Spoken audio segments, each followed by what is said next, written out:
Hi, I'm Jack with the Foundation for Inner Peace, and welcome to Conversations on Course, a fireside-style gathering for listening, reflection, and live dialogue around the teachings of A Course in Miracles. Today, I'm really grateful to be joined by Dr. Jon Mundy.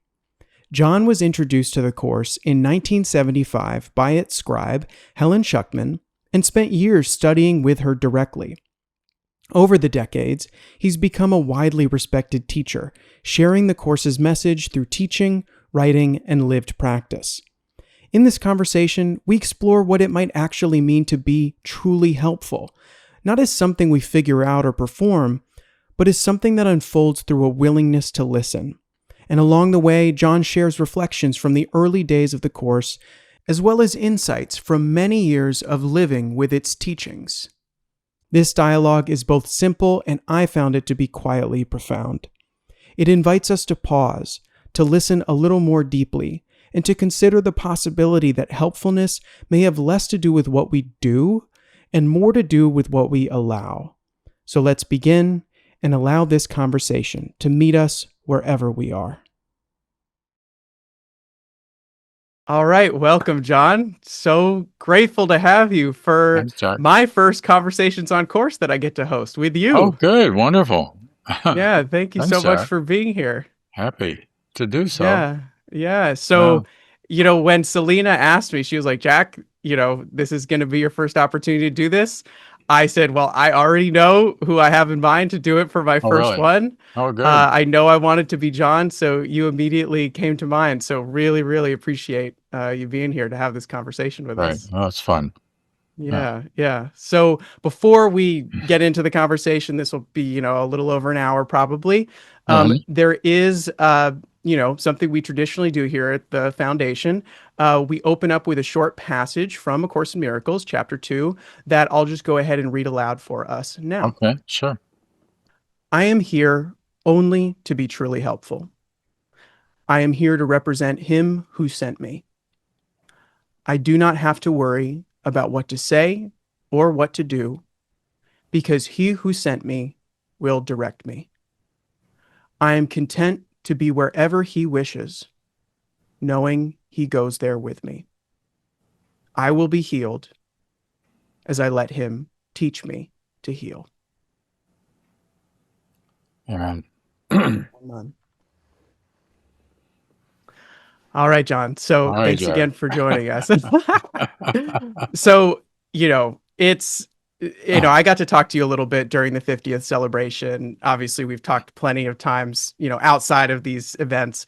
Right. It's no secret you were close to the founders. You knew them. You've made a tremendous impact as a course teacher over the last more than 50 years, decades and decades. But I would just love to start with when you first encountered the course in its early forms. What did you, if you could remember, what did you recognize immediately? And if there was anything, what did you resist, if there was anything? I don't know that I resisted anything. I didn't take fire real fast because I was so busy at the time. Mm-hmm. I was working as a doctoral student. I was teaching at the New School University in New York City, and I was taking care of a church in Brooklyn.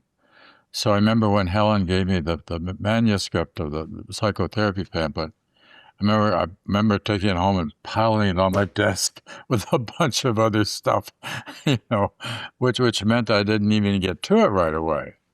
I was very slow in getting into it, but I had Ken to go to, and so Ken and I got together and talked, and that spurred me on to getting deeper and deeper and deeper. And of course, then Helen and I had a relationship, and that was really important. So the lack of resistance, was that, do you think you were just primed for it, like from your previous experiences, your spiritual practice, what have you? Yeah, we actually had a lot in common because the courses I was teaching at the New School University were courses on esoteric and mystical philosophies. I had 6 of them. Took me 2 years to get through it and then start over, going through it again, going through all the historical epics about what mysticism was. fact, my dissertation was on what is mysticism, right? I have a book about that out there, and which is more for the ordinary individual. But um, we were actually, I should tell you how I met Helen and Bill to start with. That'd be the most important thing. Mm-hmm. So I met them in April of 1973 at a conference sponsored by an organization called Spiritual Frontiers Fellowship. And I was actually the New York City chairman. And I became chairman, I might add, by accident. No, by accident. That's not even the right word. By the death of the president. I wasn't expecting the job. You know, you sign up, okay, I'll be vice president. You're not expecting you're going to be vice president because the president's going to die. But that's exactly what happened.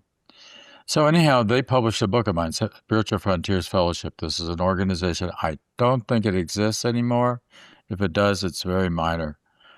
And so they invited me to speak at this conference in Chicago.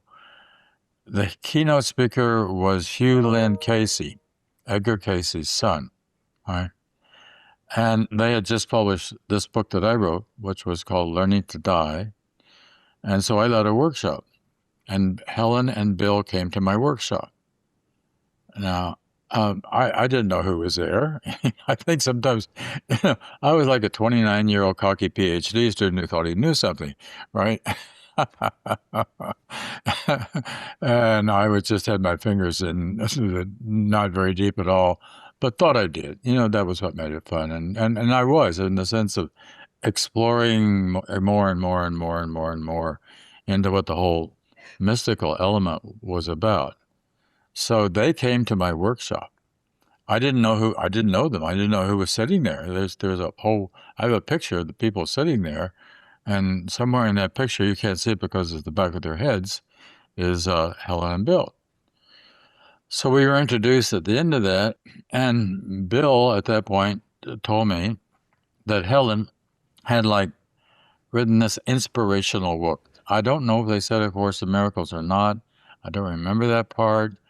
But I remember looking at Helen and thinking, well, isn't that sweet? This little old lady wrote this inspirational book. I mean, Helen was this short little woman, big glasses, and I didn't talk to Helen too much, though, but she was there, right? And that was in 1973. In 1974, I wrote a letter that got published in the Journal of Transpersonal Psychology, expressing interest in being in contact with people who are working in the fields of psychotherapy and spirituality, and where those two fields cross, because I was doing a dissertation on that at the time. Bill saw my letter. He reminded Helen that we had already met, all right? And he said, I think you should tell John about the course, right? And so Helen called me in April of 75, and she said, I have something for you. And I didn't know what she was talking about, all right? So she invited me to come to Ken Wapnick's apartment. It was like the next Sunday evening. And when I got there, Bill was there, Helen was there, Ken was there, and Father Benedict Rochelle was there. And that's it. And Helen sat on Ken's daybed and told me about the course and how it came into existence and how it affected the other people in the room. Ken added a little bit. Bill added a little bit. I don't think Rochelle said hardly anything. He was just there to observe how they would present the course to a neophyte. And Helen gave me a copy of the manuscript of the psychotherapy pamphlet. Now, that was the first part, not the course itself, right? I like to say something about Ken's apartment. It was the most Spartan thing. It was a very tiny studio apartment. I remember going to the bathroom and looking around, a towel and a toothbrush. And it was just bare minimum, because he was getting ready to go to Israel to live, at a monastery. And then he got the course, and that changed everything, right? So anyhow, and there was one other thing I don't usually tell about that meeting. There was something directly across from where Helen was sitting there was a table with like an altar that they with candlesticks and stuff like that and Bible on it, and up above it there was this monolithic thing that Ken had made. He'd taken a door, like a closet door, and had painted it black, and on it was the word Elohim in gold. And then above that, or in there, was a star, a gold star. I wonder where that is. I mean, I wonder where that must exist someplace. Anyhow, I think that was a sort of a different kind of thing to have in your in your living room. If it wasn't even a living room, it was a room. It had the bedroom, living room, everything combined. It was only consisted of that, a kitchen, and a bathroom. Right. So anyhow, I walked home that night thinking that probably the most important thing that ever happened had just happened, but I didn't know what it was. But we also made arrangements that afterwards Ken and I would continue to get together, which we did a couple of weeks later. I was living inside a General Theological Seminary on the west side of New York, Manhattan, and it was almost directly across to on the east side where Helen and Ken were. Right? So that's how I was introduced to it. Now, Helen also said if I'd like to talk to her some more, that we could do that, and she gave me her phone number and said if you want to chat some more, we could. And there's a story. I've told this story several times, but I'll tell it one more time. Something happened that brought me back to her right away. So I'd had a couple of dates with this lady, and I didn't want to pursue. I didn't call her back, right? She got very angry, and she started calling at 2 o'clock in the morning just to wake me up. And so I'd take the phone with her before I go to bed at night. And then she came to the seminary, and when the guard at the door told her I wasn't in, she picked a cup of coffee up off of his desk and threw it in his face. And that wasn't too good. And I ran out of the building and down the street, and nobody chased her or anything. It was just a very dramatic moment. I didn't see it, but I understand what happened. And then a little bit later, I'm dating another lady now, who I did date for 10 years. And as she and I were coming out of the door, this other woman was waiting in the hall. And she attacked, her name was Judy. She attacked Judy physically, right? That's very dramatic, right? So I was able to constrain her, no problem. And she was small, and I threw my keys to Judy, and Judy ran out of the building, went and locked herself in my car. So everything was okay physically. Nothing happened. Nobody got hurt. But that was pretty dramatic to do something like that. People were saying I should get a restraining order, things like that. I didn't want to do that. But Helen had said, call me, and I called her. I'm in desperate, and so she said, come see me. And I would always see her in Ken's apartment. And so I went and I saw her, and it was interesting. We would sit she was here and I was here. It's like she could touch me. She would do that. When she wanted to make a point with me, she would do this.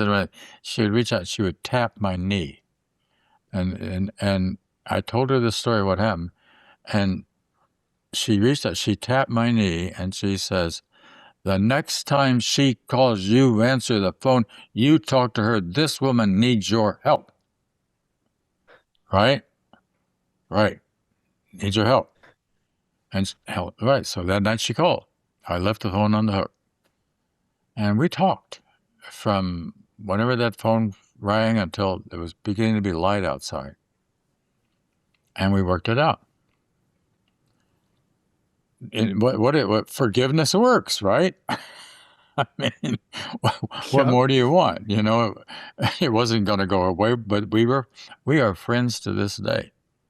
Wow. She calls me every year on my birthday. I can be sure of it. I call her on her birthday because I know she would appreciate my doing that. And so we have a nice relationship. It's nothing beyond being friends, but that's it. So But that was the beginning of our counseling sessions with Helen. And I might say that there was no psychotherapy or anything like that involved. Helen would do just exactly what she did in that instance. She would just tell me, this is what you should do. All right? Bang. I would do what she said, and it was always the right answer. There was never a time that that wasn't the right answer. Right? So, and then Ken became not just a good friend, but I started sponsoring lectures by Ken in New York City. And then I moved to a church outside of New York City where I started serving. I had him come speak at my church. I remember for uh, Easter of 1979, he came there. Actually, came on Good Friday, 1979. And other times that I also moved physically out of New York City in 77 to Westchester. And I'd always wanted to have a place where I could have people come and do workshops and seminars and stuff like that.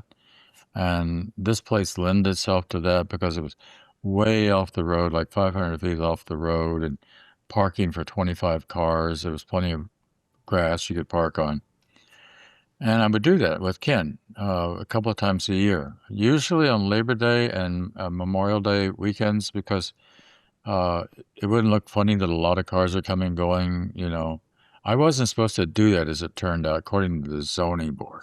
And I won't go into that story in any depth, but well, I will. I'll tell you briefly that story too. All right. So what happened was I bought this place thinking I could do workshops and seminars and stuff there, and not thinking I'm in Upper Snobsville, right? And I made a mistake. I didn't. I'm from a farm in Missouri. You know, there are no zoning laws. You know, none, right? And I put a sign out front. I had a sign made. I think it was by 3 foot by 2 foot or whatever it was, or 4 foot by 3 foot. And it turned out it was too big, and it was violated the zoning laws. Not only that, but I wasn't supposed to do anything commercial there, right? And even just workshops and seminars, right? So I put the money down on the place, and right after I put the money down on it, Helen said, "This isn't going to work." And I said, "What are you, psychic or something?" I didn't actually say that. I thought it. You know, you're like psychic or something. She said, and then, but this was one of the few times Bill kind of got involved. Bill interrupted in a way, and Bill said, "Leave it alone. It'll be okay." Because I'd already put the money for the down, and to change it and start looking again, and it lended itself so much to what I wanted to do. So they said, "Well, you can get a variance." So I applied for a variance, and I had to send notices to I think within 3 blocks of my house. I had to send notices to everybody that I was going to start having workshops and seminars there, and it was in July, the hearing in the evening, and the air conditioning was broke in the hearing room, and it was a very hot night, right? And I was 11th on the docket, which means it didn't come up till 11 o'clock at night. And people were stewing in their juices, I tell you. You know? And to make a long story short, I lost by a 5-4 vote. And the chairman of the zoning board decided was the number 5 vote. So Helen was right. You know, I wasn't supposed to do things but as it turned out, I did do things. I just kept it really, really quiet. I didn't have a little 1 by 1. You could do a 1 foot by 1 foot sign that just said the name of the place. It was called High Rock Spring. It had a name, right? Nothing more than that. And so very quietly, I did things that you could like it was a party or something, but I never in the big way that I intended to do, right? With no advertising in the local community, nothing like that. But I continued to work with Ken a lot, not just then, but at other places, sponsoring things in Wainwright House in Rye, New York with him, etc. And of course, we became good friends. And I would go to his place, and he would come to my Ardsley, I think it was.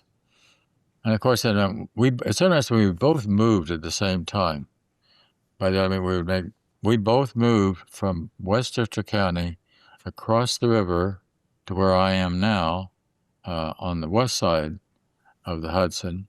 He went to Roscoe, and I still wanted to have a kind of a retreat place. I bought a country inn, which didn't work as it turned out in the long run either. It was very hard to pay for all the expenses with regard to that place. And I never really got around to doing workshops there in the way that I wanted to. But anyhow, Ken was very, he was nearby. I was close enough that I could get to Roscoe without too much trouble. That's enough of the opening story, I suppose. Yeah, sure. No, thank you for that. Yeah, I had heard some of the stories you told, Yeah, but yeah. some I hadn't heard. And I'm Oh, sure, folks listening will have heard maybe some, but maybe not any. So I really appreciate you talking about the origins. And it makes sense from, with your background that there wouldn't have necessarily been much resistance.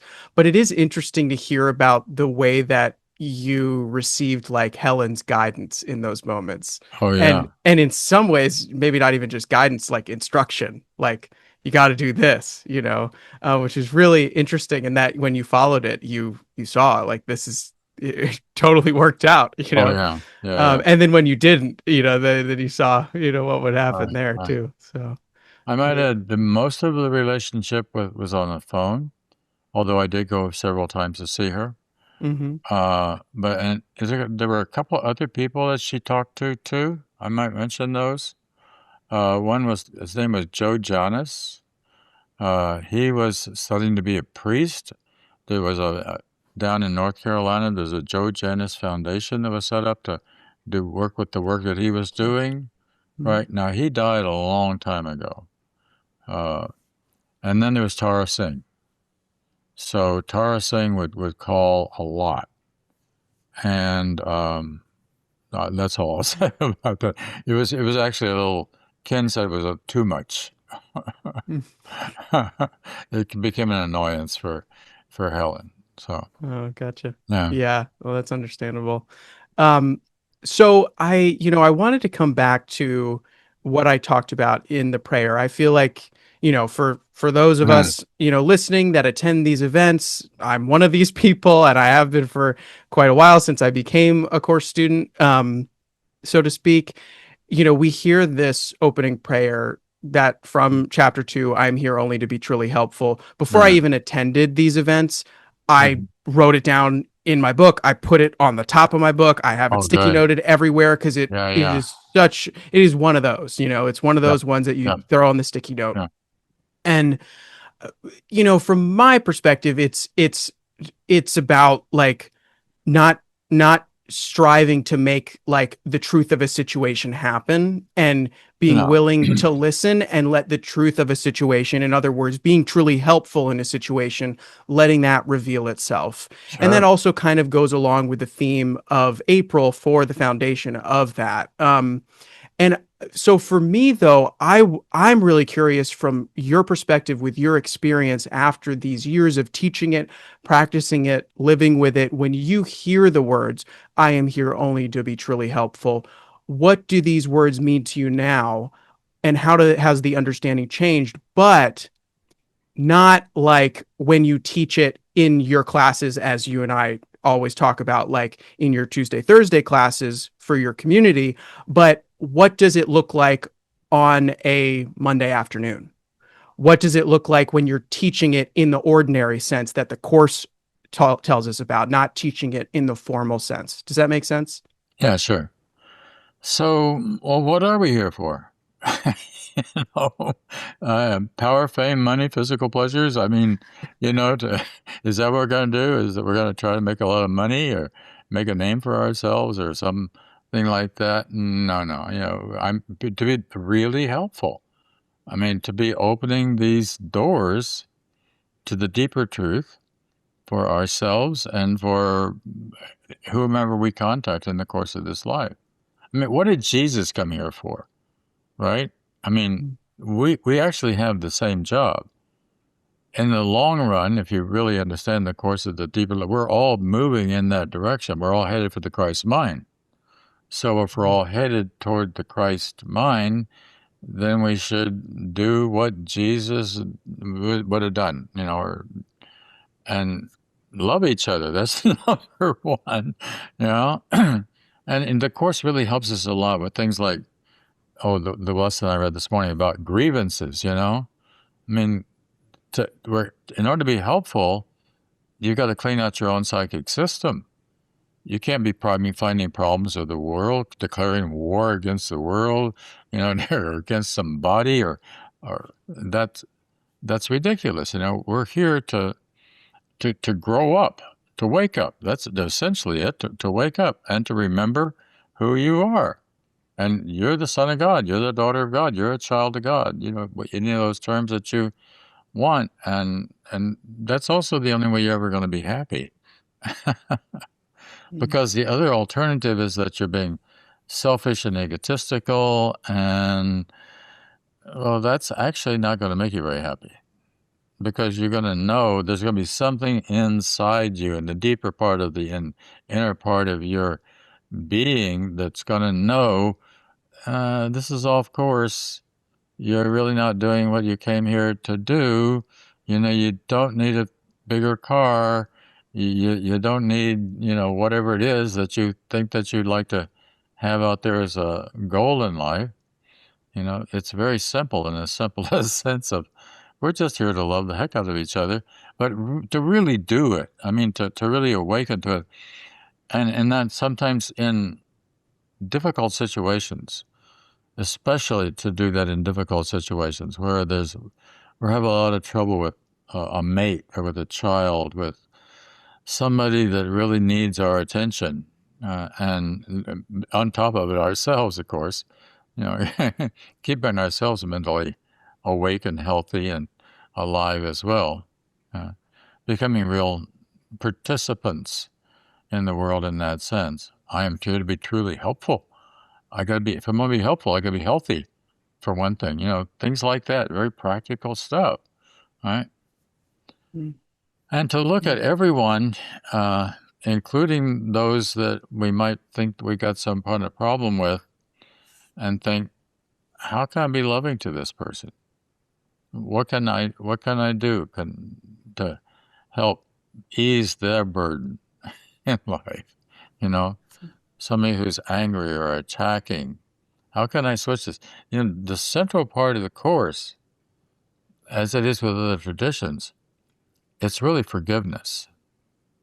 But it's a letting go of thinking that there's a problem. All right? So because there is any problem, you may think that somebody has done something to you, or maybe they insulted you, or didn't give you the right kind of recognition or something, and so you're holding a grudge about that sort of a thing. Well, that's making you unhappy. It's going to take a bit of a leap for you to realize, no, it's what you have to do is forgive the grudge that you have. You have to see, this is my brother, this is my sister, and my job is to love them. It's not to make the situation worse. It's not to antagonize them or go after them or be angry with them. It's so easy, but there's this passage in the Bible. I'm thinking about what's going on politically at the moment without getting into talking politics. I don't want to do that. Where Jesus says, make friends with your adversary quickly. That's right. Make friends with your adversary quick. Least the judge hands you over to the jury, and the jury hands you over to trial, and you be found guilty. I mean, that's not the exact wording, but it does start off with the wording of make friends with your adversary quickly. There's a passage in the Course to that effect, well, about conflict. If you see conflict that's going on in any place in your relationships with anybody in the world, you don't want that, because that doesn't make them feel good. It doesn't make you feel good. So what can you do to change that? Very often you're just seeing things very differently than the other person is. So what needs to be is, you have to be, am I willing to see things the way you do? Now, what if I was willing to see things the way somebody else that's very different for me to see? Not that I switch over to that, but I mean that I understand where they are, and I don't attack them. I love them. The Course is so clear about that. The very chapter 30, anger is never justified. The word is never. Never. It's never. So if I get angry, then I got to stop, and I got to think, whoa, why? Where did that come from? Why did that come up in me? Right? And really look at it and see if I can't really let that go, or am I going to continue to carry this grudge around with me and continue to? That's making me unhappy. It's making them unhappy. And that's not what God intends for us. Yeah. Mm-hmm. Our first job is to see each other, to see the Christ in everyone. Now, that's especially difficult with some particular people, right?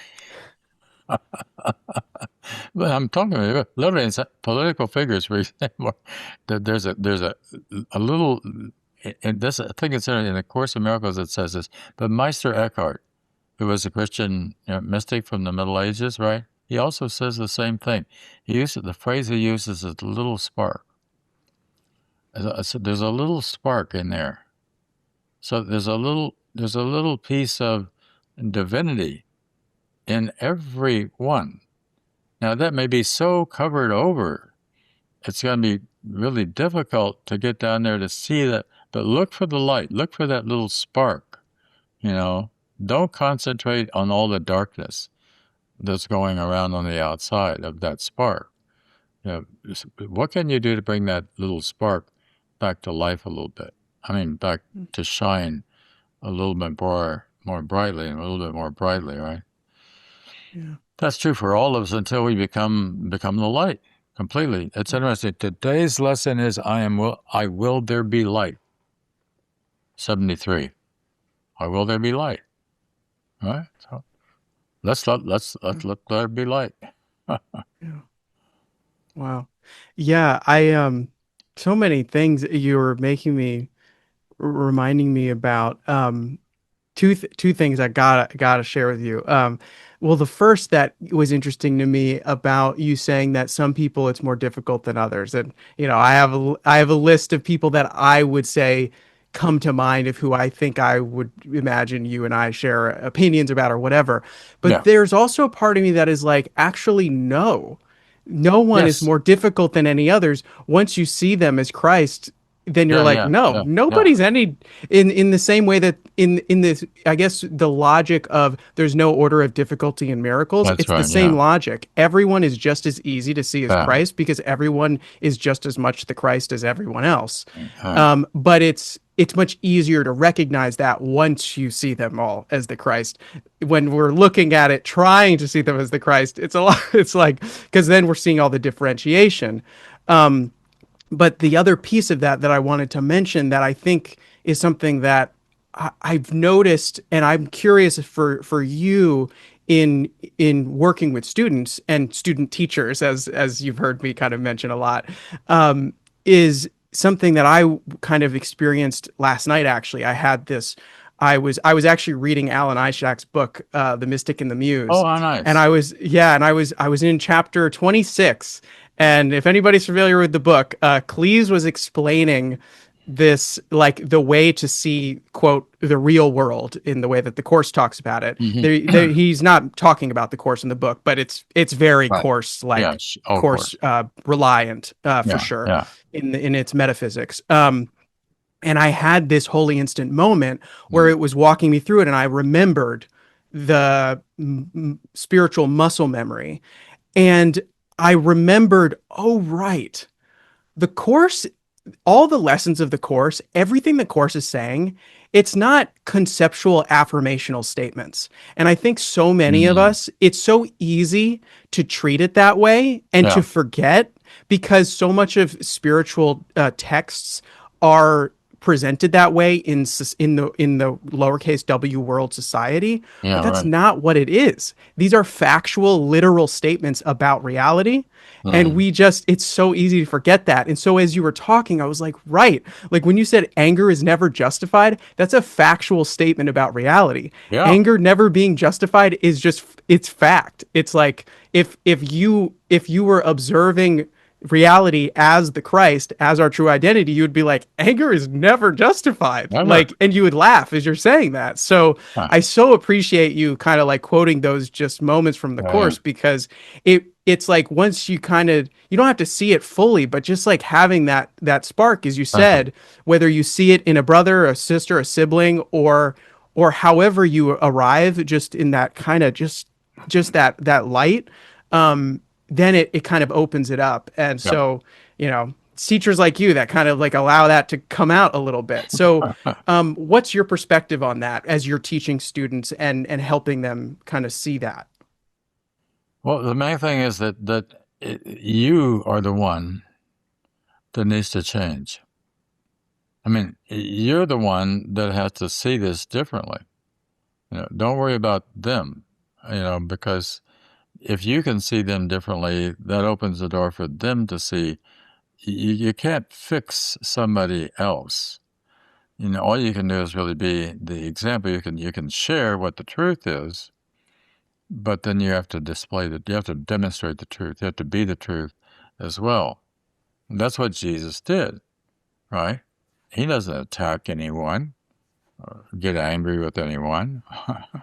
That the whole thing about Judas, in the Course of Miracles, Jesus says, Judas was my brother, and as much a part of the sonship as you are or I am. I could hardly have blamed him or attacked him. That's a piece of Christianity that they got it a little wrong there, right? Not that he didn't maybe betray him in that sense, but Judas was very important, because if Judas hadn't done that, we wouldn't have a crucifixion, we wouldn't have a resurrection, we wouldn't have Easter, we wouldn't have a great. I mean, it all fit together. It's all part of God's plan for salvation, right? Jesus didn't see it that way. That's the important part. You know, that the way the ego handles an attack, oh boy, you hit me, I'm going to hit you. That's just for sure. It's coming right back. You know, to take offense is to give offense.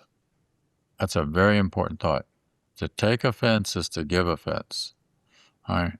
If I'm offended, that's an interesting word. It offended me. It knocked me off the end, that did. That off it. Right? Look what some of our words mean.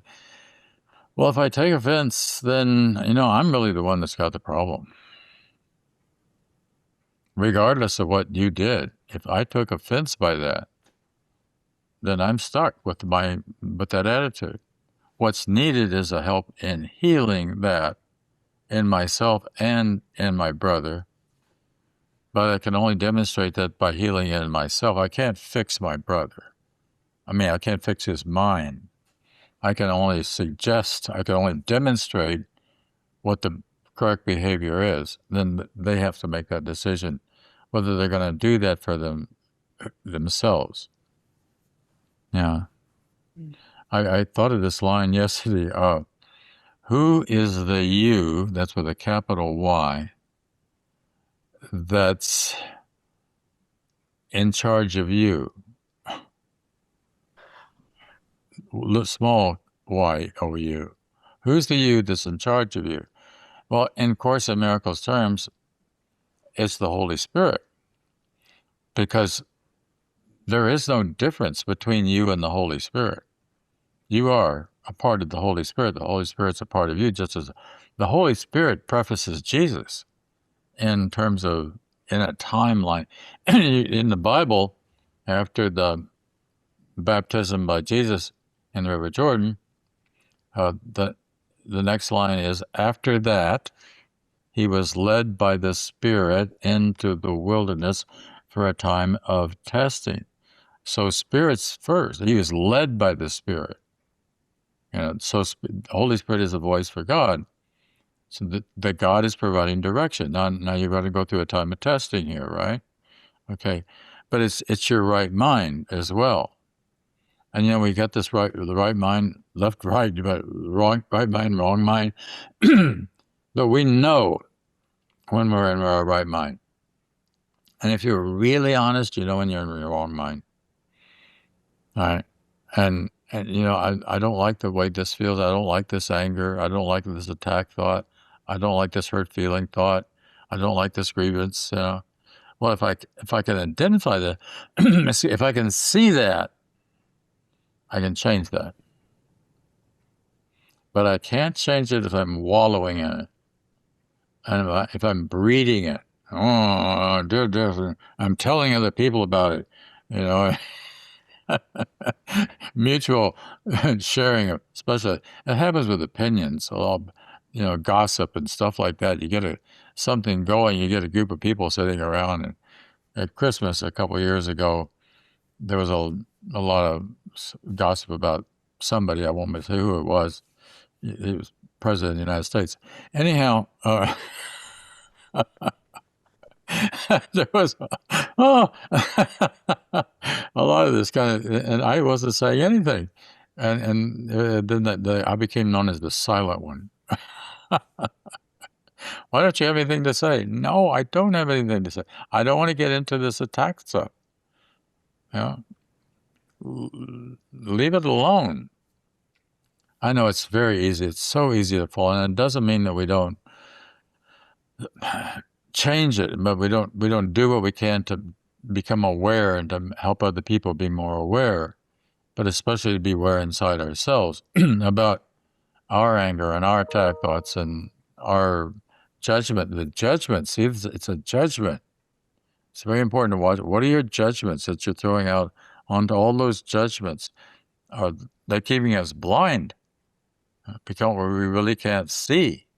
And again, it doesn't mean that you don't change things that are wrong. If you can do something about changing it, you should do something to help change it, right? But you don't attack. That's it. You don't attack. That's a very fine line. That do not attack. Certainly, you wouldn't attack physically, right? Right. Okay. Now, how can you not attack mentally? That's a tough one. Doesn't mean things shouldn't change, but it's still a tough one. Yeah. Oh. Wow. Beautiful. Yeah. I really appreciate what you've been sharing and how it is so. I mean, as a course student, the course is always relevant. It'll be relevant forever. It's relevant in every moment. Oh, yeah. But I just appreciate how you are connecting it to what at least seems to be going on in our dream world right now. Yeah, you can't ignore it. Yeah, exactly. And I'm with you there, and really appreciate it. And to me at least, it's a way to be present with and not swat away the people in our lives who are not course students and are just caught up in whatever's going on. I don't, to me, that is not being truly helpful. That is a form of attack to swat it away, Yeah, you're adding fuel to the fire. Yeah, in some ways, I've talked to you about this before, but I read Ken Wapnick's book, Love Does Not Condemn. And that's one of the things that I came away from reading that book was that, it didn't create this world, but it is not going to condemn just because it didn't create it, it's not going to condemn it. It's just going to use it and the Course tells us this too, it's just going to use everything that it can for the purpose of love now, going forward. And so I'll use whatever it is the people in our lives are going through everything they bring us is an opportunity to be, well, truly helpful. Um, but along with that, I do want to ask you though about the difference between true helpfulness and helping in the ego sense, like the like because the ego will say, especially helpers, like for many people, the ego wants to just fix, improve, correct as part of its way to keep itself intact. And so, how do you distinguish between being truly helpful and the ego's version of helping, especially when sometimes they might appear on the surface to be similar? I imagine it's about listening, about being still, about listening for the Holy Spirit's guidance. But I'd love to hear in your own words what your perspective is there. Well, I think under those conditions, you and just, one of my favorite workbook lessons is 268, let all things be exactly as they are. And, just let all things be exactly, if they're helpful, and they're helpful. And, that's not the ego can do things right as well. It's not all bad. And it's not who you are. It's not true. It's an illusion. But at the same time, it can make money and do good things for other people, and that's okay. Better that than going in the other direction. But Yeah. it's still, it's what you're saying is they're still working within a bit of an illusion, but it's not hurtful. I mean, it's not. It's actually helpful from what you're describing, Mm. right? Yeah, well, it's interesting because I think, and I recognize I'm speaking sort of a bit from personal experience. Right. There is an aspect where you can go way too far and not take care of yourself in Well, of terms of like course.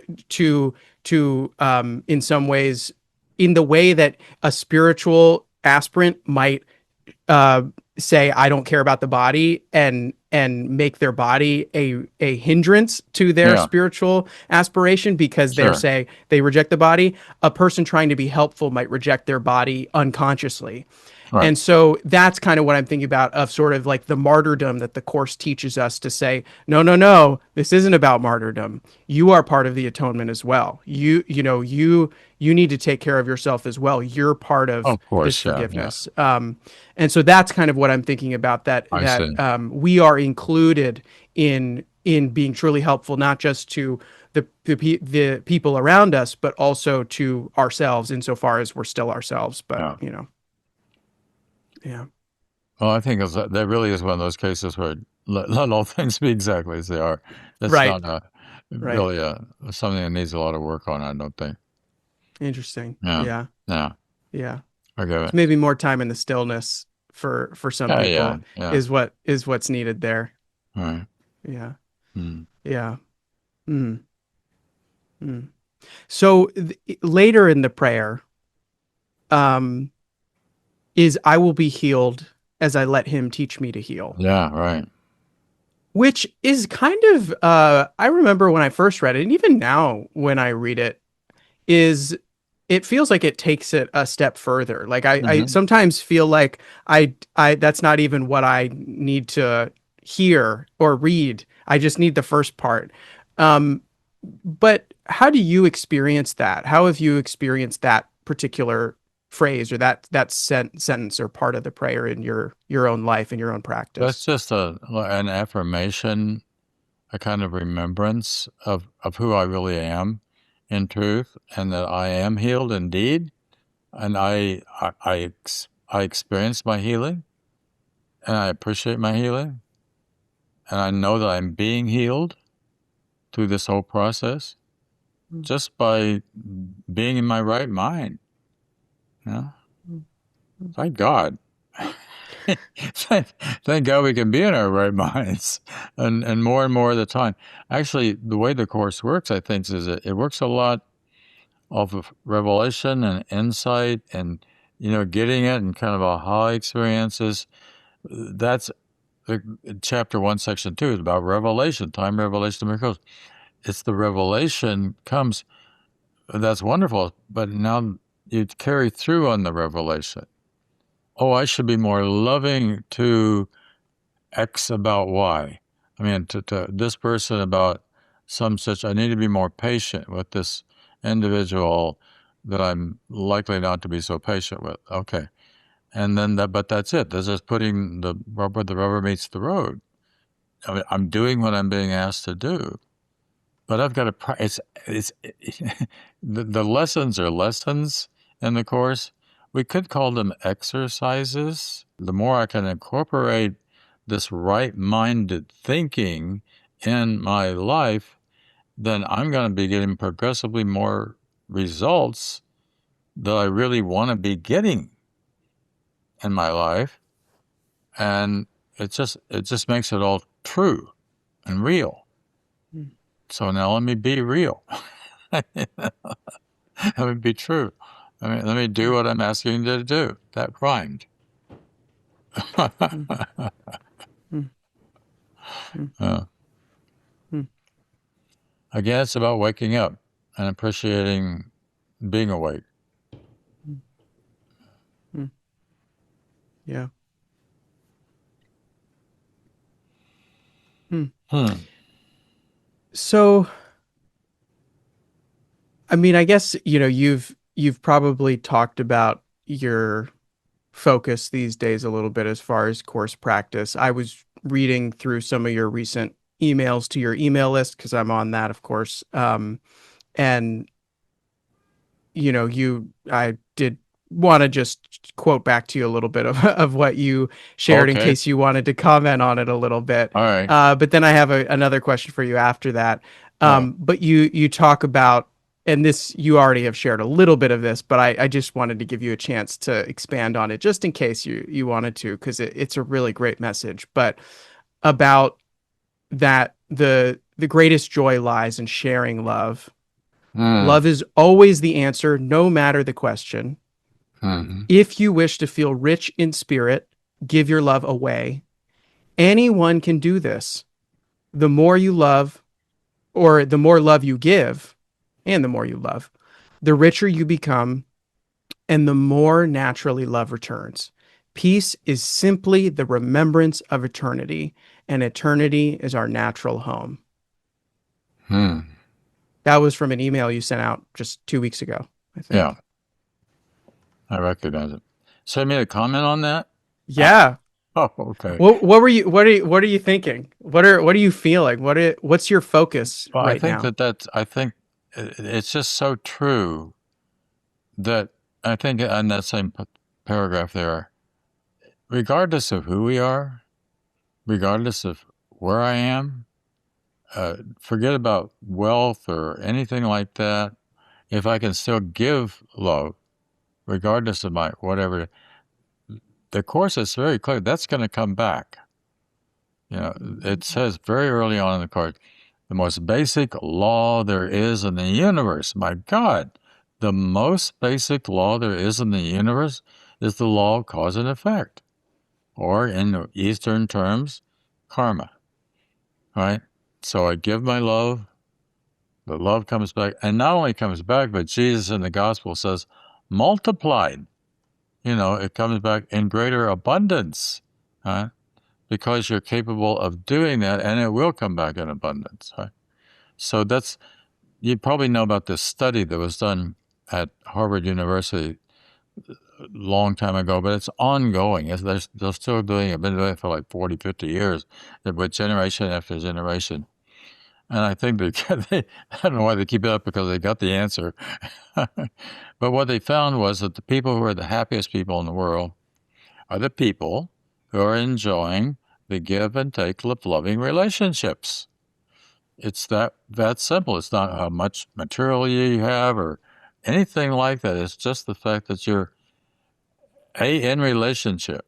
Now we're all in relationship, but if it's not a human being, your pet, nature, music, these are relationships with the universe, right? The relationship we have with the Holy Spirit and God. But I have to be open to those kind of things, not closed. But at the same time that's true, it's so obvious that as I give my love away, it's going to come rolling back at me. And if it doesn't come back in some immediately or right away or from the person I should think it's coming from, I wouldn't worry about that. It's still coming. And you don't do it. You don't do it to get loved. You do it because it's natural. Mm. It feels best.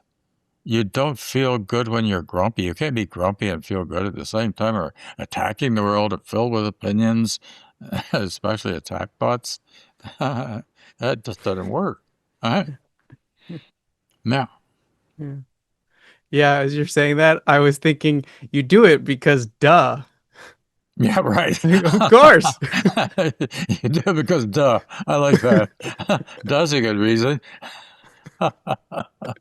Sometimes I just like to whenever I can, I like to boil things down to the way you would explain it if you were like 5 or 6 years old. Because Yeah. sometimes that's just the easiest way to get it. Because when you're 6, it's like if another 6-year-old explained it to you, you'd be like, "Oh yeah," and then you Yeah. just do whatever they said Yeah. because Yeah. you It's get it. simple. Simple. Yeah, It says, yeah, this is a very simple course. yeah. It says so right in the beginning, right? But the ego makes it so complex. It's so Mm-hmm. complicated. Mm-hmm. I know there really are bad people in the world. Well, no, there are people that really do quote bad things that they hurt people and stuff like that. But it's interesting. I taught in prison for 5 years. I taught in Sing Sing and also Bedford, which is the women's prison here in New York. Well, there's more than one, but that's the max security. And it was a wonderful job. And I got to know some really nice people who got themselves into really big trouble. They made some very bad choices in life, right? So, and I didn't know the crimes. A student could tell me if they wanted to, but we teachers were not to inquire. We were not to ask about the crime. It was totally up to the student if they told you or they didn't tell you, right? All right. So, uh, as I said, I got to know some really nice people and by treating them nicely. Sometimes I would find out about a crime later on and I'd know, did that? you know, it didn't make any sense, but it happened. I mean, obviously something happened there and that person's life story led them down that lane to that experience. Huh? Mm. Ah. Wow. Wow. The best student I ever had, by the way, was a woman in the women's prison who was a bride. I only gave one A plus in my 40 years of teaching, and she got it. And she got it because she sat on the front row, asked brilliant questions, not clearly read a textbook, clearly read every book in the bibliography in the back of the textbook. Every book she could get a hold of, she read through the New York State Public Library system, right? Right. It was just so I'm walking out of prison one night with another teacher where they go through our briefcases to be sure we're not smuggling stuff. And I said, "You have her, Linda. I give her a name, and as a as a student." And she said, "Yeah." I said, "Isn't she wonderful?" She said, "Oh yeah, she's the best. She's absolutely the best." She says, "You know your crime, don't you? She killed her daughter." No. Well, it was postpartum depression. She drowned the baby in a bathtub, Mm. right? But it's just like you got to get past that. You got to get past that obvious moment of insanity that was there in her life. You got to love everybody. And somehow or another, she was able to. I mean, she knew that she was guilty and all that, but somehow or another, she was able to overcome that in the sense of she didn't deny her crime, but she wasn't going to let it kill her either. That was an interesting student. Wow. Yeah, yeah, Wow. yeah. Wow. But everybody's deserving of the same love. That doesn't matter who they are. All right. Right. In fact, Right. some of those who have been most abused are obviously most in need of help Mm-hmm. because they don't know how to do anything except lash out at the world. All right. Right. Yeah. Right. Yeah. Yeah. Well, this has been so wonderful. I just have two more questions actually for Okay. you, but the first of these two is something we kind of always like to at least end on or give you a chance, which is what you want to leave the students and teachers listening here with. If you just had to share one thing for us listening that may be striving or searching or just looking for some guidance as they are studying or practicing the course, what would you want to leave us with? Well, the main thing is it works. I mean, it really works. It's transformative. It gives you another way of seeing, and it gives you another way of being. It changes the whole of your life for the better. You can't miss it on that sense.